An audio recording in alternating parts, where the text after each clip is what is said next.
Hey there, everybody. Dylan Estes here, branch manager of the Gateway branch at Nexus Mortgage. So, one thing I want to address because we've been seeing in the market pop up quite a bit, especially with the market being as wild as it is, for investment properties is DSCR, or debt service coverage ratio. So, I want to dive into that here and kind of explain more to you what that means and why it might be a great option for us. So, DSCR, or debt service coverage ratio, is a specialized loan. It's a non-QM or non-qualified mortgage product that is not traditionally underwritten.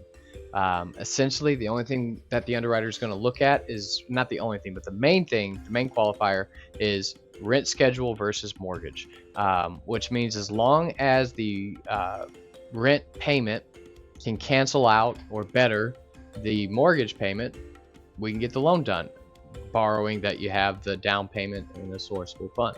So, for example, let's say that you're buying a $200,000 property. You're probably going to be on these loans. I mean, sometimes there'll be lenders that have like 10% down and that kind of thing. They'll seem to come and go, but the rates are really high. What I see is you're going to want to prepare for 15 to 20%, probably closer to 20%. And your credit score ideally over 700, but I do have lenders that'll go down to 640, 660. Your rate is typically going to be anywhere from a point to 2 points higher than what the traditional market is. And if you buy a $200,000 property, you're going to be bringing $40,000 down, so your loan amount would be $160. And let's just say, for conversation's sake, that monthly payment works out to be $1,100 a month. Well, as long as that house can be rented for at least $1,100, you would be able to do that. Well, actually, it would be $1,100 plus the principal, interest, taxes, and insurance. So let's say the bottom line payment probably be closer to about $1,500 or so. All right, so docs are pretty straightforward for this. You're going to want to show the asset where the money's coming from. So typically it's going to be either a checking or a savings account, can be a retirement account, can be stocks, can be whatever, wherever you've got your 20% plus. As far as closing costs and that kind of stuff goes, what you're going to have is these do typically have an underwriting fee from the lender. They can range anywhere from 15 to 2,500. Sometimes they do percent of the loan amount. And then typically speaking, these are going to be what's called borrower paid transactions. We've got another resource on that to kind of break that down to you. But ultimately, on these types of loans, on non-qualified mortgages, the lender typically doesn't pay me.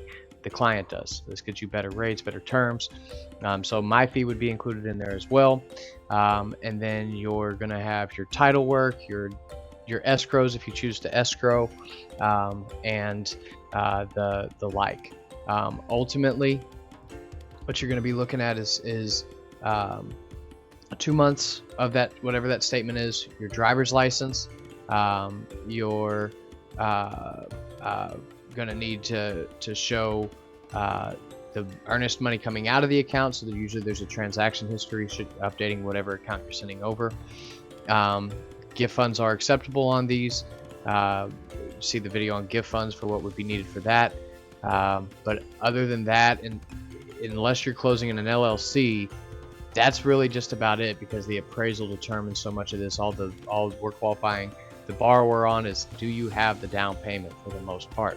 If you are closing in an LLC, then we're typically going to need your LLC docs, such as your operating agreement, your bylaws, I'm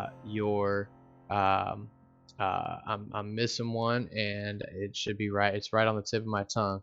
But your general LLC docs, and then your business license as well, if that applies. So that's the gist. And so as far as what you can expect at closing, again, just to reiterate, you're going to have whatever the underwriting fee, the lender fee is, broker fee, title, and your escrows or taxes and insurance, as well as local taxes and government fees.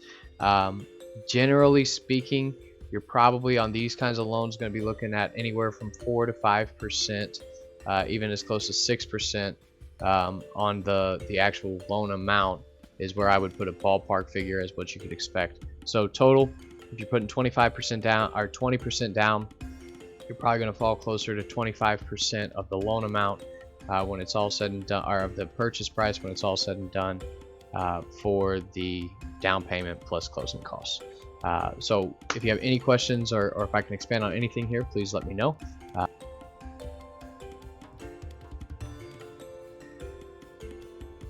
Hey, thank you so much for watching. Reach out with any questions, and be blessed and win your day.